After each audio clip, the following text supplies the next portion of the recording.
आप सुन रहे हैं जगत गुरु तत्वदर्शी संत रामपाल जी महाराज द्वारा लिखित पुस्तक जीने की राह का पेज नंबर 236। गीता अध्याय 4 श्लोक 34 में गीता ज्ञान दाता ने कहा है कि उस तत्व ज्ञान को जिसे परमेश्वर अपने मुख कमल से बताता है, तू तत्वदर्शी संतों के पास जाकर समझ। उनको दंडवत प्रणाम करने से, नम्रता पूर्वक प्रश्न करने से वे परमात्म तत्व को भली भांति जानने वाले तत्वदर्शी महात्मा तुझे तत्व ज्ञान का उपदेश करेंगे। प्रभु प्रेमी पाठक जनों, इससे सिद्ध हुआ कि वह तत्व ज्ञान जिससे परम अक्षर परमात्मा प्राप्त होता है, गीता ग्रंथ में नहीं है। गीता चारों वेदों ऋग्वेद, यजुर्वेद, सामवेद तथा अथर्ववेद का संक्षिप्त रूप है, उनका सारांश है। इससे सिद्ध हुआ कि सूक्ष्म वेद वाला तत्व ज्ञान किसी भी प्रचलित सदग्रंथ में नहीं है। वह ज्ञान मेरे यानी संत रामपाल दास के पास है, विश्व में किसी के पास नहीं है। प्रश्न: क्या श्री ब्रह्मा जी रजगुण, श्री विष्णु जी सतगुण तथा श्री शिव जी तम गुण भी ईष्ट रूप में पूज्य नहीं है? हिंदू धर्म में इन्हीं देवताओं की पूजा की जाती है। हिंदू धर्म गुरु शंकराचार्य तथा अन्य इन्हीं की पूजा इष्ट रूप में मानकर करने को कहते हैं। वे स्वयं भी करते हैं। आपकी बात अविश्वसनीय लगती है। क्या आप गीता में प्रमाणित कर सकते हैं? उत्तर: हिंदू धर्म के धर्म गुरुओं को अपने सदग्रंथों का ही ज्ञान नहीं। जैसे अक्षर ज्ञान देने वाले अध्यापक को अपने पाठ्यक्रम की पुस्तकों के उल्लेख का ही ज्ञान नहीं, तो वह अध्यापक विद्यार्थियों के लिए हानिकारक होता है। वह शिक्षक ठीक नहीं। यही दशा हिंदू धर्म के धर्म गुरुओं की है। प्रमाण: श्रीमद् भगवद गीता अध्याय 7 श्लोक 12 से 15 में गीता ज्ञान दाता ने कहा है कि तीनों गुणों से रजगुण श्री ब्रह्मा जी से उत्पत्ति, सतगुण श्री विष्णु जी से स्थिति तथा तम गुण श्री शंकर जी से संहार जो हो रहा है, उसका निमित्त मैं हूँ, परंतु उनमें मैं तथा वे मुझ में नहीं है। गीता अध्याय 7 श्लोक 12। पहले ये प्रमाणित करते हैं कि रजगुण ब्रह्मा, सतगुण विष्णु तथा तम गुण शिव शंकर हैं। पहला मार्कंडेय पुराण गीता प्रेस गोरखपुर से प्रकाशित केवल हिंदी सचित्र मोटा टाइप के पृष्ठ 123 पर लिखा है कि ब्रह्मा, विष्णु तथा महेश ब्रह्म की प्रधान शक्तियां हैं। ये ही तीन गुण हैं, ये ही तीन देवता हैं। श्री देवी पुराण यानी श्री खेमचंद श्री कृष्णचंद्र वेंकटेश्वर प्रेस मुंबई से प्रकाशित के तीसरे स्कंद के अध्याय 5 श्लोक 8 में कहा है, यदि दया धर्मना सदा अंबिके कथम अहम विहितः तमो गुणः कमलजः रजगुणः कथम विहितः च श्री हरिः सतगुणः देवी पुराण 3, 5, 8। आप सुन रहे हैं जगत गुरु तत्वदर्शी संत रामपाल जी महाराज द्वारा लिखित पुस्तक जीने की राह का पेज नंबर 237। अनुवाद: भगवान शिव अपनी माता दुर्गा जी से प्रश्न कर रहे हैं कि हे मातः, यदि आप हम पर दया युक्त हैं तो मुझे तमोगुण क्यों उत्पन्न किया? कमल से उत्पन्न ब्रह्मा जी को रजोगुण तथा श्री विष्णु जी को सतगुण क्यों बनाया?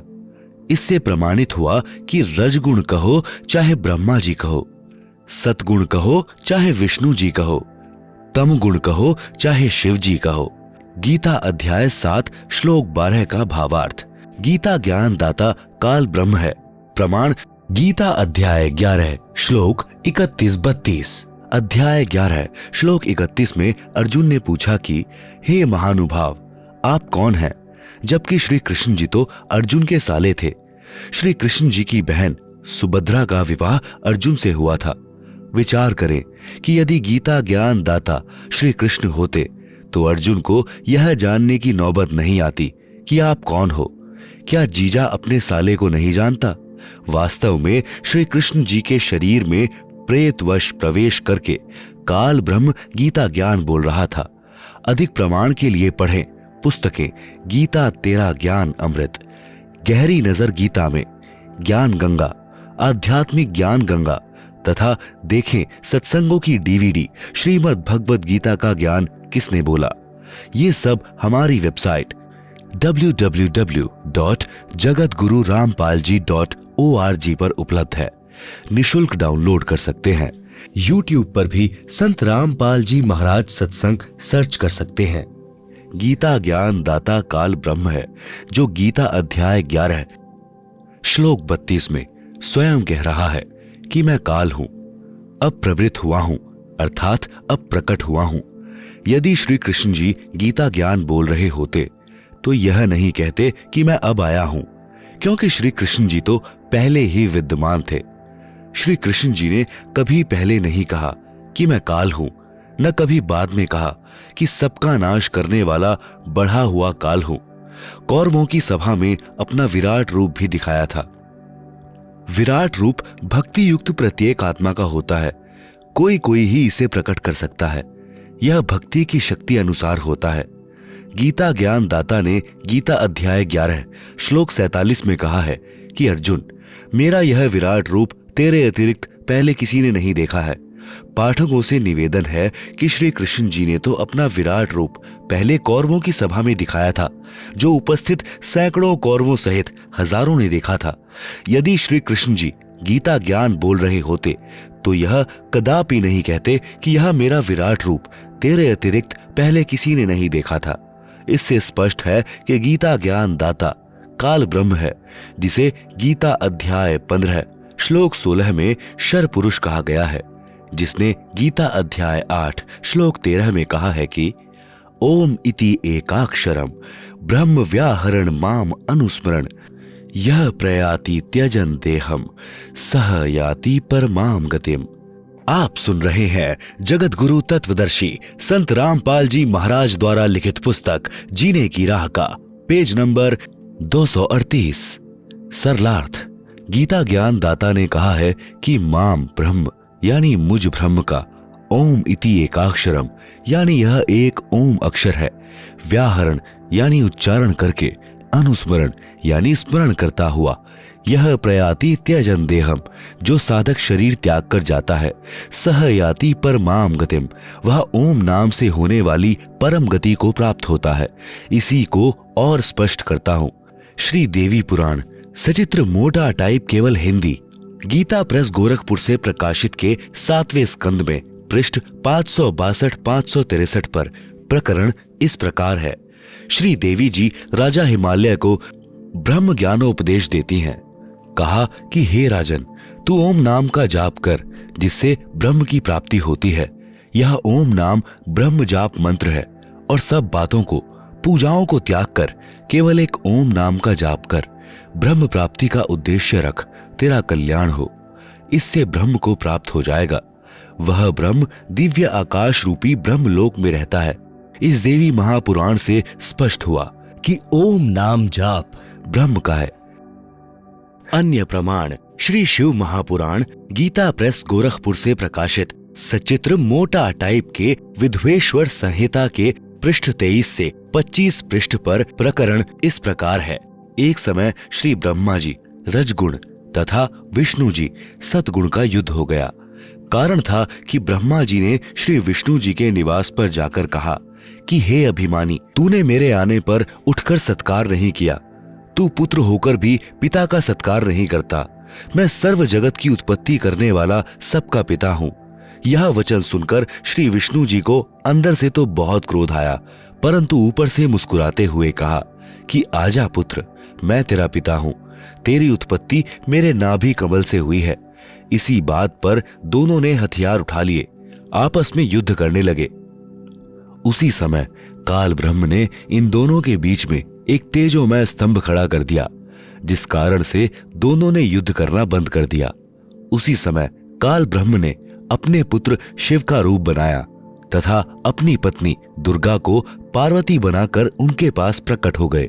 उन दोनों से कहा कि तुम दोनों को ज्ञान नहीं है कि यहाँ का ईश कौन है।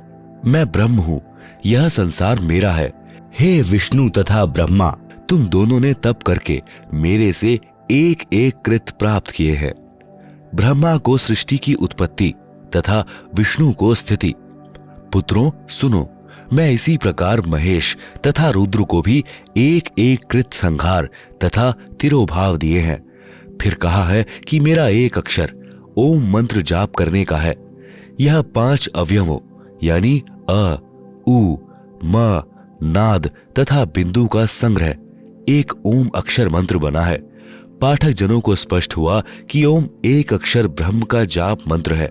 यह भी स्पष्ट हुआ कि श्री ब्रह्मा, श्री विष्णु तथा श्री महेश से अन्य काल ब्रह्म है और ब्रह्मा जी, विष्णु जी तथा शिव जी तीनों काल ब्रह्म के पुत्र हैं। अन्य प्रमाण श्री शिव महापुराण गीता प्रेस गोरखपुर से प्रकाशित सचित्र मोटा टाइप में रुद्र संहिता के पृष्ठ 110 पर लिखा है कि रजगुण ब्रह्मा, सतगुण विष्णु तथा तमगुण शिव तीनों देवताओं में गुण है। मैं इनसे भिन्न हूँ। आप सुन रहे हैं जगत गुरु तत्वदर्शी संत रामपाल जी महाराज द्वारा लिखित पुस्तक जीने की राह का पेज नंबर 239। इन सर्व प्रमाणों से स्पष्ट हुआ कि गीता ज्ञान दाता काल ब्रह्म है। इसे श्राप लगा है कि यह प्रतिदिन 1 लाख मानव शरीरधारी प्राणियों को खाएगा तथा 1.25 लाख प्रतिदिन उत्पन्न करेगा। इस कारण से इसने अपने तीनों पुत्रों को एक एक गुणयुक्त बना रखा है। इनके शरीर से निकल रहे गुणों का सूक्ष्म प्रभाव प्रत्येक प्राणी को विवश करके कार्य करवाता है। जैसे रसोई घर में मिर्चों का छौंक लगता है, छींक आती है, उन छींकों को कोई नहीं रोक पाता। स्थूल रूप में मिर्च रसोई घर में होती है। उनसे निकले गुण ने दूर कमरे में बैठे व्यक्तियों को प्रभावित कर दिया। इसी प्रकार तीनों देवता श्री ब्रह्मा जी, श्री विष्णु जी तथा श्री शिव जी अपने अपने लोकों में रहते हैं, परंतु उनके शरीर से निकल रहे गुणों का सूक्ष्म प्रभाव तीनों लोकों स्वर्ग लोक, पाताल लोक, पृथ्वी लोक के प्राणियों को प्रभावित करता रहता है, जिससे काल ब्रह्म के लिए 1 लाख मानव का आहार तैयार होता है। इसीलिए गीता अध्याय 7 श्लोक 12 में गीता ज्ञान दाता ब्रह्म ने कहा है कि तीनों गुणों से जो कुछ भी हो रहा है उसका निमित्त कारण मैं ही हूं। जैसे रजगुण ब्रह्मा जी से उत्पत्ति, सतगुण विष्णु जी से स्थिति तथा तम गुण शिव जी से संहार होता है, यह सब मेरे लिए ही इनके द्वारा हो रहा है ऐसा जान। परंतु वे मुझ में और मैं उनमें नहीं हूं, क्योंकि काल ब्रह्म इन तीनों देवताओं से भिन्न रहता है। गीता अध्याय 7 श्लोक 12। सारा संसार इन्हीं 3 गुणों रजगुण ब्रह्मा, सतगुण विष्णु तथा तम गुण शिव पर ही मोहित है, इन्हीं तक ज्ञान रखता है। इन तीनों देवताओं से परे मुझको तथा अव्ययम उस अविनाशी परमात्मा को नहीं जानता। गीता अध्याय 7 श्लोक 13। क्योंकि यह अलौकिक त्रिगुणमयी मेरी माया अर्थात मेरे पुत्रों द्वारा फैलाया माया जाल बड़ी दुस्तर है, निकम्मी है। जो साधक केवल मुझ यानी काल ब्रह्म को भजते हैं, वे इस माया यानी ब्रह्मा, विष्णु, महेश की भक्ति से होने वाले लाभ से अधिक लाभ ब्रह्म भक्ति में है। इसलिए कहा है कि जो इन तीनों से मिलने वाले लाभ को त्याग कर काल ब्रह्म की साधना करते हैं, वे इनका उल्लंघन करके अर्थात इनकी साधना का त्याग कर देते हैं, का उल्लंघन कर जाते हैं। गीता अध्याय 7 श्लोक 14। गीता अध्याय 7 श्लोक 15 में कहा है कि तीनों गुणों रजगुण ब्रह्मा जी, सतगुण विष्णु जी तथा तमगुण शिव जी रूपी माया जाल द्वारा जिनका ज्ञान हरा जा चुका है, अर्थात जो साधक इन तीनों देवताओं से भिन्न प्रभु को नहीं जानते, इन्हीं से मिलने वाले नाम मात्र लाभ से ही मोक्ष मानकर इन्हीं से चिपके रहते हैं, इन्हीं की पूजा करते रहते हैं, ऐसे व्यक्ति असुर स्वभाव को धारण किए हुए मनुष्यों में नीच दूषित कर्म करने वाले मूर्ख जन मुझ काल ब्रह्म को नहीं बचते। गीता अध्याय 7 श्लोक 15। आप सुन रहे हैं जगत गुरु तत्वदर्शी संत रामपाल जी महाराज द्वारा लिखित पुस्तक जीने की राह का पेज नंबर 240। गीता अध्याय 14 श्लोक 19 में गीता ज्ञान दाता ने कहा है कि जिस समय दृष्टा अर्थात तत्व ज्ञान सुनने वाला और जो तीनों गुणों रजगुण ब्रह्मा, सतगुण विष्णु तथा तम गुण शिव की इष्ट रूप में पूजा करने वाला अपनी पुरानी धारणा को नहीं बदलता, अर्थात इन तीनों के अतिरिक्त किसी को कर्ता नहीं मानता और इन तीनों से परे पूर्ण परमात्मा का ज्ञान भी प्राप्त कर लेता है, वह मेरे ही जाल में रह जाता है। गीता अध्याय 14 श्लोक 19। गीता अध्याय 14 श्लोक 20 में गीता ज्ञान दाता ने कहा है, देहधारी मनुष्य इन तीनों का उल्लंघन करके अर्थात इन तीनों की पूजा त्याग कर ही जन्म मरण तथा वृद्धावस्था के तथा अन्य सब दुखों से मुक्त होकर परमानंद अर्थात गीता अध्याय 18 श्लोक 62 तथा अध्याय 15 श्लोक 4 में वर्णित परम शांति तथा सनातन परम धाम को प्राप्त होता है। सारांश, तीनों देवताओं ब्रह्मा जी रजगुण, विष्णु जी सतगुण तथा शिव जी तम गुण की पूजा करने वाले राक्षस स्वभाव को धारण किए हुए मनुष्यों में नीच दूषित कर्म करने वाले मूर्ख कहा है। भावार्थ है कि इनकी पूजा नहीं करनी चाहिए। कारण, 1. श्री ब्रह्मा जी रजगुण की पूजा हिरण्यकश्यप ने की थी। अपने पुत्र प्रहलाद का शत्रु बन गया, राक्षस कहलाया, कुत्ते वाली मौत मरा। 2. श्री शिव जी तमगुण की पूजा रावण ने की थी। जगत जननी सीता को उठाया, पत्नी बनाने की कुचेष्टा की, राक्षस कहलाया, कुत्ते की मौत मरा। भस्मासुर ने भी तम गुण शिव जी की पूजा की थी, राक्षस कहलाया, बेमौत मारा गया। 3. श्री विष्णु जी की पूजा करने वाले वैष्णव कहलाते हैं। एक समय हरिद्वार में एक कुंभ का पर्व लगा। उस पर्व में स्नान करने के लिए सर्व संत गिरी, पुरी, नाथ, नागा पहुंच गए। नागा श्री शिव जी तमगुण के पुजारी होते हैं तथा वैष्णव श्री विष्णु सद्गुण के पुजारी होते हैं। सभी हरिद्वार में हर की पैड़ी पर स्नान करने की तैयारी करने लगे, जो संख्या में लगभग 20,000 थे। कुछ देर बाद इतनी ही संख्या में वैष्णव साधु हर की पैड़ियों पर पहुंच गए। वैष्णव साधुओं ने नागाओं से कहा कि हम श्रेष्ठ हैं, हम पहले स्नान करेंगे। इसी बात पर झगड़ा हो गया। तलवार, कटारी, छुरों से लड़ने लगे। लगभग 25,000 दोनों पक्षों के साधु तीनों गुणों के उपासक कटकर मर गए। इसलिए गीता अध्याय 7 श्लोक 12 से 15 में तीनों गुणों रजगुण ब्रह्मा जी, सतगुण विष्णु जी तथा तम गुण शिव जी के उपासकों को राक्षस स्वभाव को धारण किए हुए मनुष्यों में नीच दूषित कर्म करने वाले मूर्ख कहा है। इससे सिद्ध हुआ कि श्री ब्रह्मा रजगुण, श्री विष्णु सतगुण तथा श्री शिव तम गुण की भक्ति करने वाले मूर्ख राक्षस मनुष्यों में नीच तथा घटिया कर्म करने वाले मूर्ख व्यक्ति हैं, अर्थात इनकी पूजा करना श्रीमद् भगवद गीता में मना किया है। इनकी इष्ट रूप में पूजा करना व्यर्थ है। आप सुन रहे हैं जगत गुरु तत्वदर्शी संत रामपाल जी महाराज द्वारा लिखित पुस्तक जीने की राह का पेज नंबर 241। पूजा तथा साधना में अंतर। प्रश्न, काल ब्रह्म की पूजा करनी चाहिए या नहीं? गीता में प्रमाण दिखाएं। उत्तर, नहीं करनी चाहिए। पहले आप जी को पूजा तथा साधना का भेद बताते हैं। भक्ति अर्थात पूजा, जैसे हमारे को पता है कि पृथ्वी के अंदर मीठा शीतल जल है, उसको प्राप्त कैसे किया जा सकता है? उसके लिए बोकी के द्वारा जमीन में सुराख किया जाता है। उस सुराख यानी बोर में लोहे की पाइप डाली जाती है, फिर हैंडपंप यानी नल की मशीन लगाई जाती है, तब वह शीतल जीवन दाता जल प्राप्त होता है।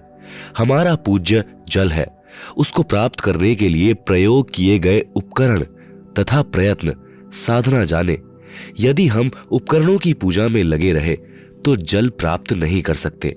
उपकरणों द्वारा पूज्य वस्तु प्राप्त होती है।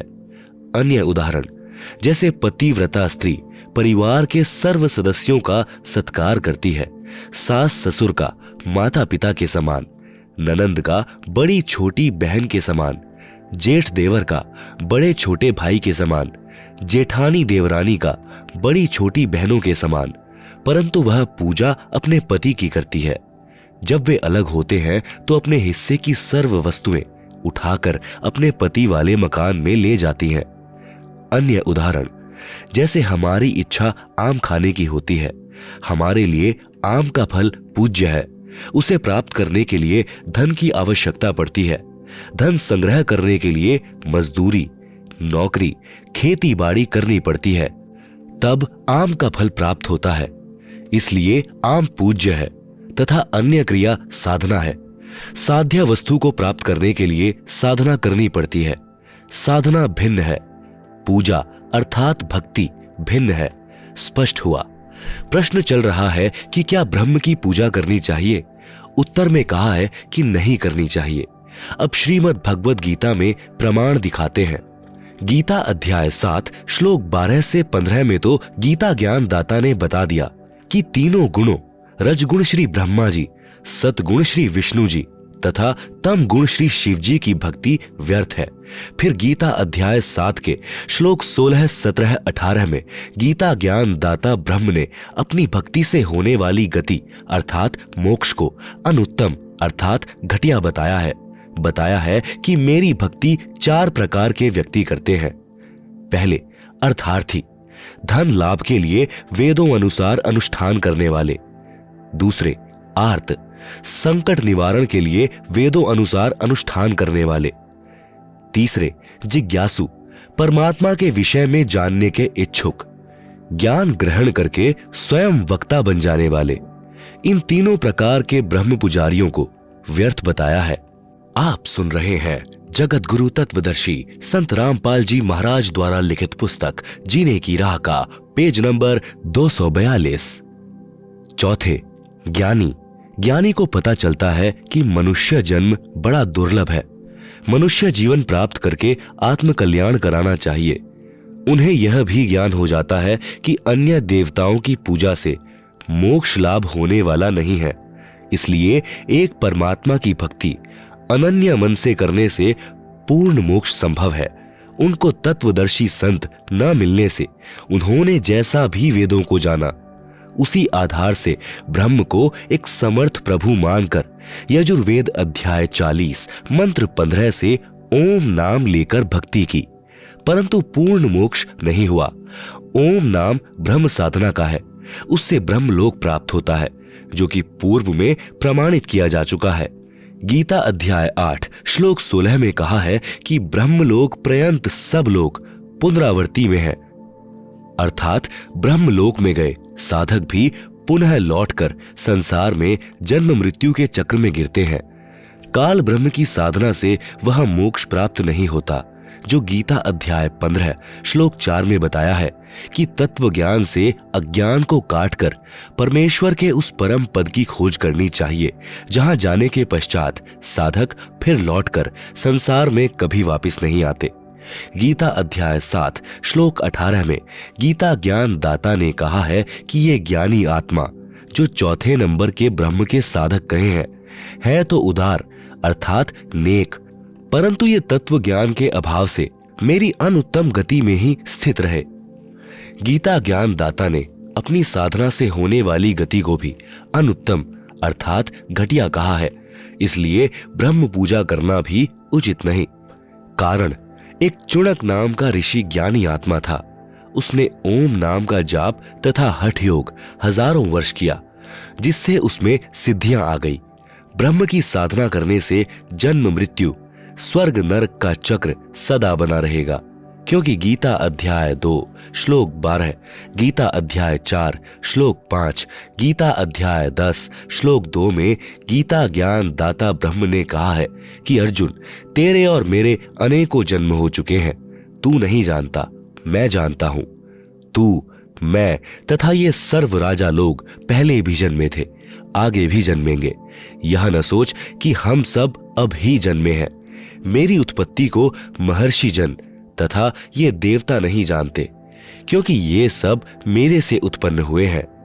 इससे स्वसिद्ध है कि जब गीता ज्ञान दाता ब्रह्म भी जन्मता मरता है, तो इसके पुजारी अमर कैसे हो सकते हैं।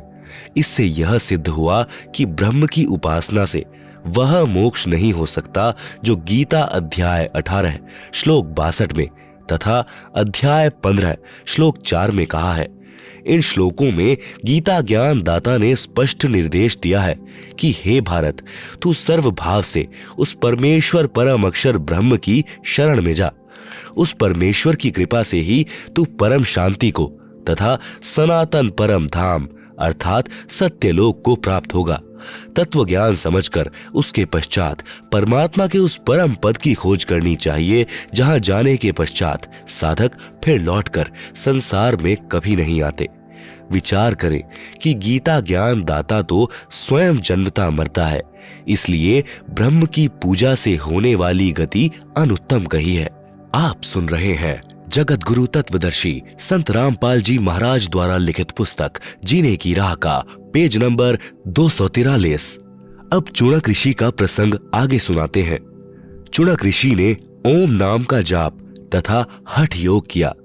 वेदों ऋग्वेद, यजुर्वेद, सामवेद, अथर्ववेद में बताई भक्ति से परमात्मा प्राप्ति नहीं होती।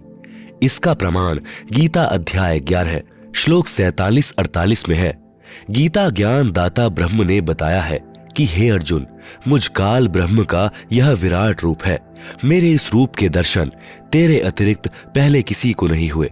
मैंने तेरे ऊपर अनुग्रह करके यह रूप दिखाया है। मेरे इस रूप के दर्शन अर्थात ब्रह्म प्राप्ति न तो वेदों में वर्णित विधि से अर्थात ओम नाम के जाप से, न तप से, न हवन आदि आदि यज्ञों से होते हैं, अर्थात वेदों में वर्णित विधि से ब्रह्म प्राप्ति नहीं होती।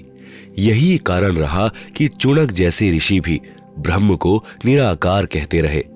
चुणक ऋषि में सिद्धियां आ गई, जिस कारण से संसार में प्रसिद्ध हो गया। सिद्धि प्राप्त साधक अपनी वर्षों की साधना से की गई चार्ज बैटरी से किसी को श्राप देकर अपनी भक्ति का नाश करते हैं, किसी को आशीर्वाद देकर अपनी भक्ति का नाश करते हैं, किसी पर सिद्धि से जंत्र मंत्र करके अपनी भक्ति का नाश करते हैं तथा संसार में प्रशंसा के पात्र बनकर स्वयं प्रभु बन बैठते हैं। एक मानधाता चक्रवर्ती राजा था। उसका पूरी पृथ्वी पर राज्य था। उसने अपने राज्य में यह जांचना चाहा कि क्या पृथ्वी के अन्य राजा जो मेरे अधीन हैं, क्या उनमें से कोई स्वतंत्र होना चाहता है। इसलिए राजा ने अपने निजी घोड़े के गले में एक पत्र लिखकर बांध दिया कि जिस किसी राजा को मानधाता राजा की पराधीनता स्वीकार न हो, वह इस घोड़े को पकड़ ले और युद्ध के लिए तैयार हो जाए। राजा के पास 72 अक्षौणी सेना है। उस घोड़े के साथ सैकड़ों सैनिक भी चले। सारी पृथ्वी पर चक्कर लगाया, किसी राजा ने उस घोड़े को नहीं पकड़ा। इससे स्पष्ट हो गया कि पूरी पृथ्वी के छोटे राजा अपने चक्रवर्ती शासक मानधाता के अधीन हैं। सर्व सैनिक जो घोड़े के साथ थे खुशी से वापस आ रहे थे। रास्ते में ऋषि चुणक की कुटिया थी। चुणक ऋषि ने सैनिकों से पूछा, जो घोड़ों पर सवार थे कि हैं सैनिकों, कहां गए थे? इस घोड़े का सवार कहां गया? सैनिकों ने ऋषि जी को सर्व बात बताई। ऋषि ने कहा, क्या किसी ने राजा मानधाता का युद्ध नहीं स्वीकारा? सैनिक बोले कि है किसी की बाजुओं में दम, पिलाया है किसी माता ने दूध जो हमारे राजा के साथ युद्ध कर ले। राजा के पास 72 अक्षौणी अर्थात 72 करोड़ सेना है। जाड़ तोड़ देंगे यदि किसी ने युद्ध करने की हिम्मत की तो। ऋषि चुणक जो काल ब्रह्म का पुजारी था ने कहा कि हे सैनिकों, आपके राजा का युद्ध मैंने स्वीकार कर लिया। यह घोड़ा बांध दो मेरी कुटिया वाले वृक्ष से। सैनिक बोले कि हे कंगले, तेरे पास दाने तो खाने को नहीं है, क्या युद्ध करेगा तू राजा मानधाता के साथ? अपनी भक्ति कर ले, क्यों श्यात बोल रही है तेरी, अर्थात तेरी क्यों सामत आई है? ऋषि ने कहा, जो होगा सो देखा जाएगा। जाओ कह दो तुम्हारे राजा को कि तुम्हारा युद्ध चुणक ऋषि ने स्वीकार कर लिया है। राजा को पता चला तो सोचा कि आज एक कंगाल सिरफिरे ऋषि की हिम्मत हुई है, कल कोई और हिम्मत करेगा। बुराई को प्रारंभ में ही समाप्त कर देना चाहिए। जनता को भयभीत करने के लिए, एक व्यक्ति को मारने के लिए राजा ने 72 करोड़ सेना की 4 टुकड़ियां बनाई। एक टुकड़ी 18 करोड़ सैनिक पहले भेजे ऋषि से युद्ध करने के लिए। काल ब्रह्म के पुजारी चुणक ऋषि ने सिद्धि शक्ति से 4 पुतलियां बनाई अर्थात 4 परमाणु बम तैयार किए। एक पुतली छोड़ी, उसने 18 करोड़ सेना को काट डाला। राजा ने दूसरी टुकड़ी भेजी, ऋषि ने दूसरी पुतली छोड़ी। इस प्रकार राजा मानधाता की 72 शौणी सेना का नाश काल ब्रह्म के पुजारी चुणक ने कर दिया। विचार करें, ऋषि महर्षियों को राजाओं के बीच में टांग नहीं अड़ानी चाहिए। कारण यह है कि ऋषि जनों ने हजारों वर्ष ओम नाम का जाप किया परमात्मा प्राप्ति के लिए। परमात्मा मिला नहीं, क्योंकि गीता अध्याय 11 श्लोक 47-48 में लिखा है कि वेदों में चारों वेदों ऋग्वेद, यजुर्वेद, सामवेद तथा अथर्ववेद वर्णित भक्ति विधि से ब्रह्म प्राप्ति नहीं है। इसलिए इससे ऋषियों में सिद्धियां प्रकट हो जाती हैं। अज्ञानता के कारण उसी भूल भुलैया को ये भक्ति की उपलब्धि मान बैठे, जिस कारण से भक्ति करके भी उस पद को नहीं प्राप्त कर सके, जहां जाने के पश्चात पुनः जन्म नहीं होता, क्योंकि इनको तत्वदर्शी संत नहीं मिले। सूक्ष्म वेद में कहा कि कबीर गुरु बिन काहू न पाया ज्ञाना, ज्यों थो था भुस छड़े मूढ़ किसाना। गुरु बिन वेद पढ़े जो प्राणी, समझे न सार रहे अज्ञानी। गरीब बेहतर श्रोणी खा गया, चुड़क ऋषिवर एक, देह धारे जौरा फिरे, सब ही काल के भेष। आप सुन रहे हैं जगत गुरु तत्वदर्शी संत रामपाल जी महाराज द्वारा लिखित पुस्तक जीने की राह का पेज नंबर 244। भावार्थ, तत्वदर्शी संत गुरु न मिलने के कारण जो साधना साधक करते हैं वह शास्त्र विधि त्याग कर मनमाना आचरण होता है, जिससे कोई लाभ साधक को नहीं होता। गीता अध्याय 16 श्लोक 23-24 में प्रमाण है कि हे भारत, जो साधक शास्त्र विधि को त्याग कर मनमाना आचरण करता है उसको न तो सुख होता है, न सिद्धि प्राप्त होती है, और न ही उसकी गति अर्थात मोक्ष होता है। इससे तेरे लिए शास्त्र ही प्रमाण है कि कौन सी साधना करनी चाहिए और कौन सी नहीं करनी चाहिए। गुरु बिना अर्थात तत्वदर्शी संत के बिना चाहे वेदों को पढ़ते रहो, चाहे उनको कंठस्थ भी कर लो, जैसे पहले के ब्राह्मण वेदों के मंत्रों को याद कर लेते थे। जो चारों वेदों के मंत्र याद कर लेता था वह चतुर्वेदी कहलाता था। जो 3 वेदों के मंत्रों को याद कर लेता था वह त्रिवेदी कहलाता था। परंतु उनको वेदों के गूढ़ रहस्यों का ज्ञान न होने के कारण वे ऋषिजन वेदों को पढ़कर घोटकर भी अज्ञानी रहे। सूक्ष्म वेद में कहा है कि पीठ मनुखा दाख लदी है, ऊंट खात बबूल। भावार्थ है कि पहले के समय में रेगिस्तान में ऊंटों पर मुनक्का दाख लाद कर ले जाते थे। ऊंट पीठ पर तो इतनी स्वादिष्ट मुनक्का दाख लादे हुए होता था और स्वयं बबूल यानी कीकर पेड़ के कांटों में मुख मार मार कर बबूल के पत्ते खा रहा होता था। बिना ज्ञान के सर्व ऋषि जी चारों वेदों रूपी मुनक्का दाख लादे फिरते थे और पूजा करते थे काल ब्रह्म रूपी बबूल की, जिससे न सनातन परम धाम और न ही परम शांति प्राप्त होती थी। फिर सूक्ष्म वेद में कहा है कि बंजारे के बैल ज्यों फिरा देश विदेश, खांड छोड़ भुष खात है बिन सतगुरु उपदेश। आप सुन रहे हैं जगत गुरु तत्वदर्शी संत रामपाल जी महाराज द्वारा लिखित पुस्तक जीने की राह का पेज नंबर 245। भावार्थ है कि पहले के समय में बैलों के ऊपर गधे की तरह थैला यानी बोरा रखकर उसमें खांड भरकर बंजारे अर्थात व्यापारी लोग एक स्थान से दूसरे स्थान पर लाते ले जाते थे। बैल की पीठ पर बोरे में खांड है, स्वयं भुष खाया करता। इसी प्रकार गुरु द्वारा तत्व ज्ञान न मिलने के कारण ऋषि जन वेदों रूपी खांड यानी चीनी को तो कंठस्थ करके रखते थे, उनको ठीक से न समझकर साधना वेद विरुद्ध करते थे। उदाहरण के लिए श्री देवी पुराण सचित्र मोटा टाइप केवल हिंदी गीता प्रेस गोरखपुर से प्रकाशित 5वें स्कंद पृष्ठ 414 पर लिखा है, वेद व्यास जी ने कहा कि सतयुग के ब्राह्मण वेद के पूर्ण विद्वान थे। वे देवी अर्थात श्री दुर्गा जी की पूजा करते थे। प्रत्येक गांव में श्री देवी का मंदिर बनवाने की उनकी प्रबल इच्छा थी।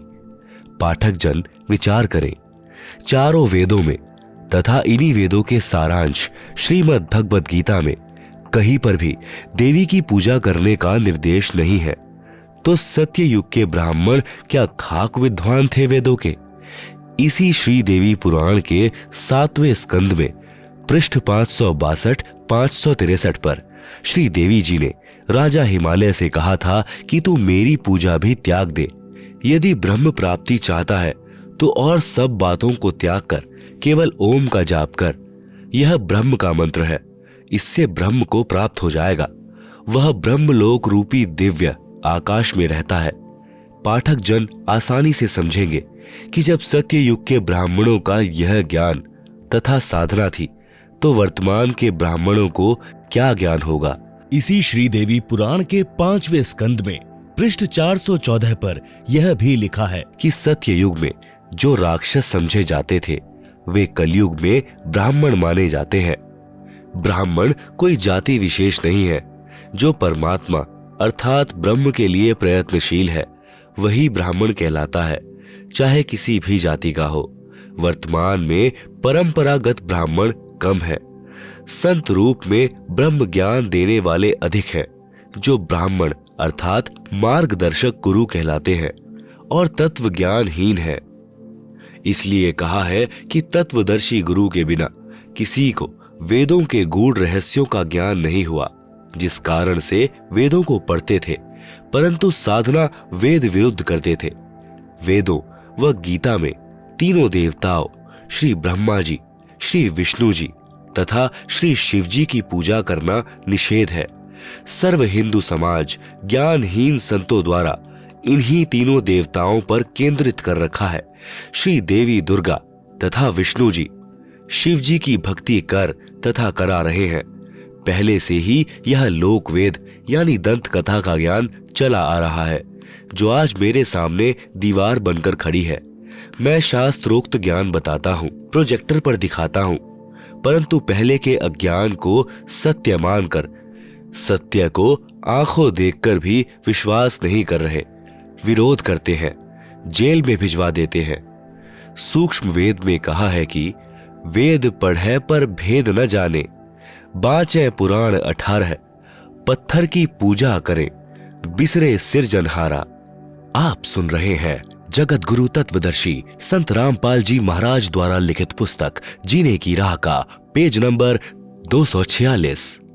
भावार्थ है कि वेद तथा 18 पुराणों को पढ़ते हैं और मूर्ति की पूजा करते हैं। वेदोक्त सर्व के सृजनहार परम अक्षर ब्रह्म को भूल गए हैं। अन्य प्रभुओं की पूजा करके उस परम शक्ति तथा सनातन परम धाम अर्थात परमेश्वर के उस परम पद से वंचित रह जाते हैं, जो गीता अध्याय 18 श्लोक 62 तथा अध्याय 15 श्लोक 4 में कहा है। सूक्ष्म वेद में लिखा है कि गुरुआ गाम बिगाड़े संतो गुरुआ गाम बिगाड़े, ऐसे कर्म जीव के ला दिए फिर झड़े नहीं झाड़े। भावार्थ है कि वेद ज्ञानहीन तत्व ज्ञान से अपरिचित गुरुओं ने गांव के गांव में शास्त्र विरुद्ध ज्ञान व भक्ति का अज्ञान सुनाकर उनको इतना भ्रमित कर दिया कि वे अब समझाए से भी शास्त्र विरुद्ध साधना को त्यागने के लिए तैयार नहीं होते। गीता अध्याय 16 श्लोक 23 में लिखा है कि शास्त्र विधि त्याग कर मनमाना आचरण करने से न तो सिद्धि प्राप्त होती है, न सुख प्राप्त होता है, न गति होती है, अर्थात व्यर्थ साधना है। दूसरी ओर आप जी ने चुणक ऋषि की कथा में पढ़ा कि ऋषि चुणक जी को सिद्धियां प्राप्त हो गई। पाठकों को यह समझना है कि सिद्धि भक्ति का बाई प्रोडक्ट है। जैसे जौ का भी भूस यानी तूड़ा होता है जिसमें तुस बहुत होते हैं, पशु खाता है तो मुख में जख्म कर देते हैं। यह सिद्धि प्राप्त होती है काल ब्रह्म की भक्ति से, जो चुणक ऋषि जी को प्राप्त हुई। जो शास्त्र विधि अनुसार भक्ति करने से सिद्धि प्राप्त होती है वह गेहूं का भूस यानी तूड़ा समझे, जो पशुओं के लिए उपयोगी तथा खाने में सुगम होता है।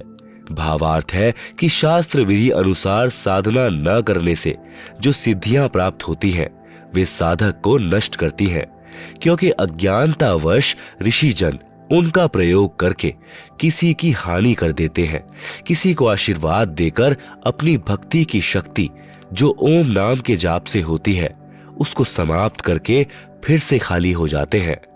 जैसे चुणक ऋषि जी ने मानधाता चक्रवर्ती राजा की 72 करोड़ सेना का नाश कर दिया, अपनी भक्ति की सिद्धि भी खो दी।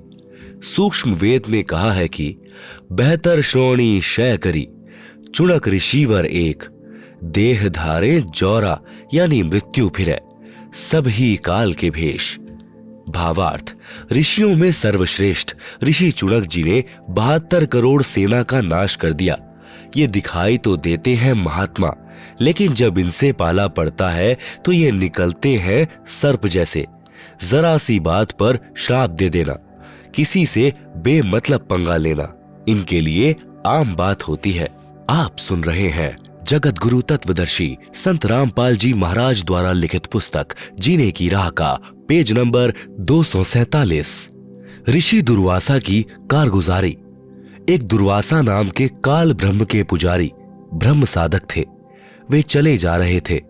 रास्ते में एक अप्सरा यानी स्वर्ग की स्त्री सुंदर मोतियों की माला पहने हुए थी। ऋषि दुर्वासा ने कहा कि यह माला मुझे दे। देवपरी को पता था कि ये ऋषि तो सर्प जैसे हैं, यदि मना कर दिया तो श्राप दे देते हैं। उस अप्सरा ने तुरंत माला गले से निकाली और ऋषि को आदर के साथ थमा दी। दुर्वासा ऋषि ने वह माला सिर पर बालों के जुड़े में डाल ली। चला जा रहा था। आगे से स्वर्ग का राजा इंद्र अपने ऐरावत हाथी पर बैठा आ रहा था। उसके आगे आगे अप्सराएं तथा गंधर्व जन गाते बजाते चल रहे थे और भी करोड़ों देवी देवता साथ साथ सम्मान में चल रहे थे। दुर्वासा ऋषि ने माला अपने सिर से उठाकर इंद्र की ओर फेंक दी। इंद्र ने वह माला हाथी की गर्दन पर रख दी। हाथी ने वह माला अपने सूंड से उठाकर जमीन पर फेंक दी। जैसे इंद्र को कोई भक्त या देव कोई फूल माला भेंट करता था तो इंद्र उसको बाद में हाथी की गर्दन पर रख देता था। जब इंद्र हाथी पर बैठा हो, हाथी उसे उठाकर नीचे फेंक देता था। हाथी ने उस रूटीन में वह माला नीचे फेंक दी थी। इस बात से ऋषि दुर्वासा कुपित हो गए और बोले कि हे इंद्र, तेरे को राज्य का अभिमान है, मेरे द्वारा दी गई माला का तूने अनादर किया है। मैं श्राप देता हूं कि तेरा सर्व राज्य नष्ट हो जाए। देवराज इंद्र एकदम कांपने लगा और बोला, हे विप्र, मैंने आपकी माला को आदर से ग्रहण करके हाथी के ऊपर रखा था। हाथी ने अपनी औपचारिकता वश नीचे डाल दी, मुझे क्षमा करें। बार बार करबद्ध होकर हाथी से नीचे उतरकर दंडवत प्रणाम करके भी क्षमा याचना इंद्र ने की, परंतु दुर्वासा ऋषि नहीं माने और कहा कि जो मैंने कह दिया वह वापस नहीं हो सकता। कुछ ही समय में इंद्र का सर्वनाश हो गया, स्वर्ग उजड़ गया। एक बार दुर्वासा ऋषि जी द्वारका नगरी के पास जंगल में कुछ समय के लिए रुके। द्वारका वासियों को पता चला कि दुर्वासा जी अपनी नगरी के पास आए हैं। ये त्रिकालदर्शी महात्मा है, सिद्धि युक्त ऋषि है। द्वारकावासी श्री कृष्ण से अधिक शक्तिशाली किसी को नहीं मानते थे। श्री कृष्ण के पुत्र श्री प्रद्युम्न सहित कई यादवों ने योजना बनाई कि सुना है दुर्वासा जी त्रिकालदर्शी हैं, मन की बात भी बता देते हैं, अंतर्यामी हैं, उनकी परीक्षा लेते हैं।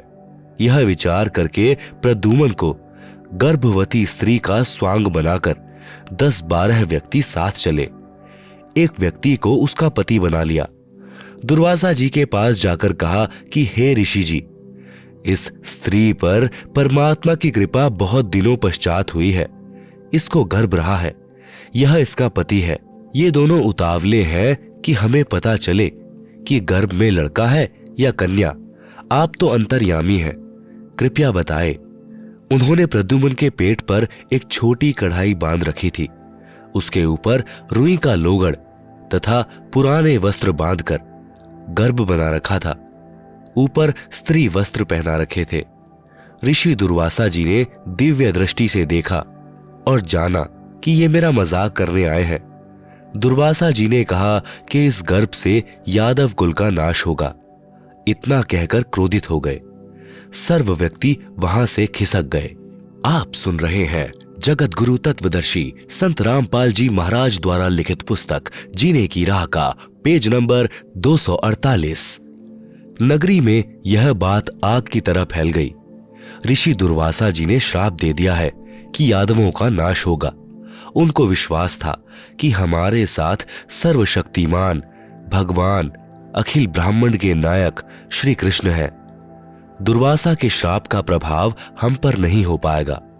फिर भी कुछ बुद्धिमान यादव इकट्ठे होकर श्री कृष्ण जी के पास गए तथा ऋषि दुर्वासा से किया बच्चों का मजाक तथा ऋषि दुर्वासा द्वारा दिए श्राप का वृतांत बताया।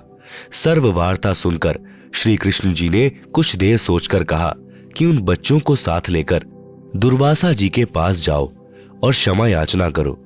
दुर्वासा के पास गए, क्षमा याचना की, परंतु दुर्वासा ने कहा कि जो मैंने बोल दिया वह वापस नहीं हो सकता। सर्व व्यक्ति फिर से श्री कृष्ण जी के पास गए तथा सर्व बात बताई। द्वारका में भोजन भी नहीं बना। सर्व नगरी चिंता में डूब गई। श्री कृष्ण जी ने कहा कि चिंता किस बात की, जो वस्तु गर्भ रूप में प्रयोग की थी उन्हीं से तो हमारा विनाश होना बताया है। ऐसा करो, कपड़ों तथा रुई को जलाकर तथा लोहे की कढ़ाई को पत्थर पर घिसाकर प्रभास क्षेत्र यानी यमुना नदी के किनारे एक स्थान का नाम है में यमुना नदी में डाल दो। वहीं बैठकर घिसाओ। वहीं चूरा दरिया में डाल दो। वहीं पर राख पानी में डाल दो। न रहेगा बांस, न बजेगी बांसुरी। जब गर्भ की वस्तुएं ही नहीं रहेंगी तो हमारा नाश कैसे होगा। यह बात द्वारिका वासियों को अच्छी लगी और अपने को संकट मुक्त माना। श्री कृष्ण जी के आदेशानुसार सब किया। कढ़ाई का एक कड़ा पूरी तरह नहीं घिस पाया। उसको वैसे ही यमुना नदी में फेंक दिया। वह एक मछली ने चमकीला खाद्य पदार्थ जानकर खा लिया। उस मछली को बालिया नामक भील ने पकड़ लिया। जब मछली को काटा तो उससे निकली धातु की जांच करने के पश्चात उसको अपने तीर को आगे के हिस्से में विष युक्त करवाकर लगवा दिया। उसे सुरक्षित रख लिया। जो कढ़ाई का लोहे का चूरा पानी में डाला था वह लंबे सरकंडे जैसे घास के रूप में यमुना नदी के किनारे किनारे पर उग गया। कुछ समय उपरांत द्वारिका नगरी में उत्पात मचने लगा। छोटी सी बात पर एक दूसरे का कत्ल करने लगे। आपस में वैर विरोध बढ़ गया। नगर के लोगों की यह दशा देखकर नगरी के गणमान्य व्यक्ति भगवान श्री कृष्ण जी के पास गए और जो कुछ भी नगरी में हो रहा था बताया और कारण तथा समाधान श्री कृष्ण जी से जानने की इच्छा व्यक्त की, क्योंकि श्री कृष्ण जी यादव तथा पांडवों के आध्यात्मिक गुरु थे। संकट का निवारण गुरुदेव से ही कराया जाता है। श्री कृष्ण जी ने कारण बताया कि दुर्वासा ऋषि का शाप फल रहा है। समाधान है कि सर्वनर यानी मेल यादव चाहे आज का जन्मा भी लड़का क्यों ना हो, सब प्रभास क्षेत्र में जहां पर उस कढ़ाई का चूर्ण डाला था जाकर यमुना में स्नान करो, तुम शाप मुक्त हो जाओगे। सर्व द्वारिका वासियों ने श्री कृष्ण जी के आदेश का पालन किया। सर्व नर यादव प्रभास क्षेत्र में शाप मुक्त होने के उद्देश्य से स्नान करने के लिए चले गए। ऋषि दुर्वासा के श्राप के कारण सर्व यादव समूह बनाकर इकट्ठे हो गए। पहले स्नान किया कि श्राप मुक्त होने के पश्चात हो सकता है कि आपसी मनमुटाव दूर हो जाए, परंतु ऐसा कुछ नहीं हुआ। पहले सबने स्नान किया, फिर आपस में गाली गलौज शुरू हुआ। फिर उस घास को उखाड़कर एक दूसरे को मारने लगे। जो घास यानी सरकंडे लोहे की कढ़ाई के चूर्ण से उगा था वह तलवार जैसा कार्य करने लगा। सरकंडे को मारते ही सिर धड़ से अलग होकर गिरने लगा। इस प्रकार सर्व यादव आपस में लड़कर मृत्यु को प्राप्त हो गए। कुछ 200-400 शेष रहे थे। उसी समय श्री कृष्ण जी भी वहीं पहुंच गए। उन्होंने भी उस घास को उखाड़ा, उसके लोहे के मूसल बन गए। शेष बचे अपने कुल के व्यक्तियों को स्वयं श्री कृष्ण जी ने मौत के घाट उतारा। आप सुन रहे हैं जगत गुरु तत्वदर्शी संत रामपाल जी महाराज द्वारा लिखित पुस्तक जीने की राह का पेज नंबर 249। इसके पश्चात श्री कृष्ण जी एक वृक्ष के नीचे विश्राम करने लगे। इतने में देव योग से वह बालिया नामक भील, जिसने उस लोहे की कढ़ाई के कड़े का विषाक्त तीर बनवाया था, उसी तीर को लेकर शिकार की खोज में उस स्थान पर आ गया जहां पर श्री कृष्ण जी विश्राम कर रहे थे। श्री कृष्ण जी के दाएं पैर के तलवे में पद्म बना था। उसमें 100 वाट के बल्ब जैसी चमक थी। वृक्ष की झुरमुट नीचे तक लटकी थी। उनके बीच से पद्म की चमक स्पष्ट नहीं दिख रही थी। बालिया भील ने सोचा कि यह हिरण की आंख दिखाई दे रही है, इसलिए तीर चला दिया हिरण को मारने के उद्देश्य से। जब तीर श्री कृष्ण जी के पैर में लगा तो श्री कृष्ण जी ने कहा, मर गया रे, मर गया। बालिया भील को आभास हुआ कि तीर किसी व्यक्ति को लग गया। दौड़ कर गया तो देखा द्वारकाधीश मारे दर्द के तड़फ रहे थे। बालिया ने कहा कि हे महाराज, मुझसे धोखे से तीर चल गया। आपके पैर की चमक को मैंने हिरण की आंख जानकर तीर मार दिया। मुझसे गलती हो गई, क्षमा करो महाराज। श्री कृष्ण जी ने कहा कि तेरे से कोई गलती नहीं हुई है। यह तेरा और मेरा पिछले जन्म का लेन देन है, वह मैंने चुका दिया है। तू त्रेता युग में सुग्रीव का भाई बाली था, मैं रामचंद्र पुत्र दशरथ था। मैंने भी तेरे को वृक्ष की ओट लेकर धोखे से मारा था। वह अदला बदला यानी टिट फॉर टैट पूरा किया है।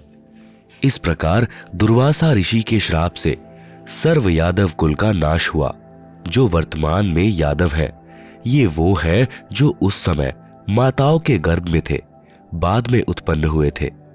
सूक्ष्म वेद में लिखा है, दुर्वासा कोपे तहां समझ न आई नीच, 56 करोड़ यादव कटे मची रुधिर की कीच। सरलार्थ, दुर्वासा ने बच्चों के मजाक को इतनी गंभीरता से लिया कि उनके कुल का नाश करने का श्राप दे दिया। उस नीच दुर्वासा ने यह भी नहीं सोचा कि क्या अनर्थ हो जाएगा। बात कुछ भी नहीं थी। दुर्वासा नीच ऋषि ने इतना जुल्म कर दिया कि 56 करोड़ यादव कटकर मर गए और रक्त के बहने से कीचड़ बन गया। इसी प्रकार चुणक ऋषि ने बेमतलब पंगा लेकर मानधाता राजा की 72 करोड़ सेना का नाश कर दिया। आप सुन रहे हैं जगत गुरु तत्वदर्शी संत रामपाल जी महाराज द्वारा लिखित पुस्तक जीने की राह का पेज नंबर 250। एक कपिल नाम के ऋषि थे, जिनको भगवान विष्णु के 24 अवतारों में से एक अवतार भी माना जाता है। वे तपस्या कर रहे थे। एक सगड़ राजा था, उसके 60,000 पुत्र थे। किसी ऋषि ने बताया कि यदि एक तालाब, एक कुआं, एक बगीचा बना दिया जाए तो एक अश्वमेघ यज्ञ जितना फल मिलता है। राजा सगड़ के लड़कों ने यह कार्य शुरू कर दिया। समझदार व्यक्तियों ने उनसे कहा कि आप ऐसे जगह जगह तालाब, कुएं, बगीचे बनाओगे तो पृथ्वी पर अन्न उत्पन्न करने के लिए स्थान ही नहीं रहेगा। किसी राजा ने विरोध किया तो उससे लड़ाई कर ली। उस राजा सगड़ के लड़कों ने एक घोड़ा अपने साथ लिया, उसके गले में पत्र लिखकर बांध दिया कि यदि कोई हमारे कार्य में बाधा करेगा, वह इस घोड़े को पकड़ ले और युद्ध के लिए तैयार हो जाए। उन सिरफिरों से कौन टक्कर ले। पृथ्वी देवी भगवान विष्णु जी के पास गई।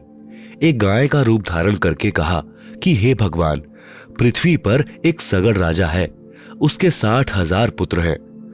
उनको ऐसी सिरड़ उठी है कि मेरे को खोद डाला।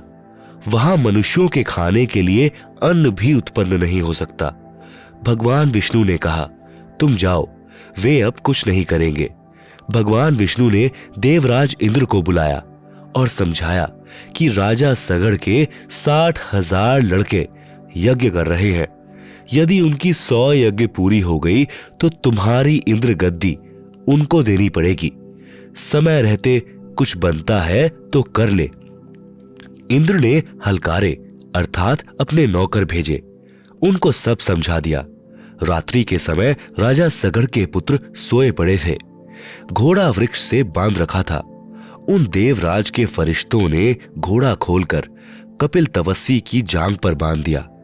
कपिल ऋषि वर्षों से तपस्यारत था, जिस कारण से उसका शरीर अस्थि पिंजर जैसा हो गया था। आसन पदम लगाए हुए था। टांगे पतली पतली थी, जैसे वृक्ष की जड़ों की मिट्टी वर्षा के पानी से बह जाती हैं और जड़ों के बीच में 6-7 इंच का अंतर यानी गैप हो जाता है। ऋषि कपिल जी की टांगे ऐसी थी। इंद्र के हलकारों ने घोड़े को टांगों के बीच के रास्ते में से जांग के पास रस्से से बांध दिया। राजा के लड़कों ने सुबह उठते ही घोड़ा देखा।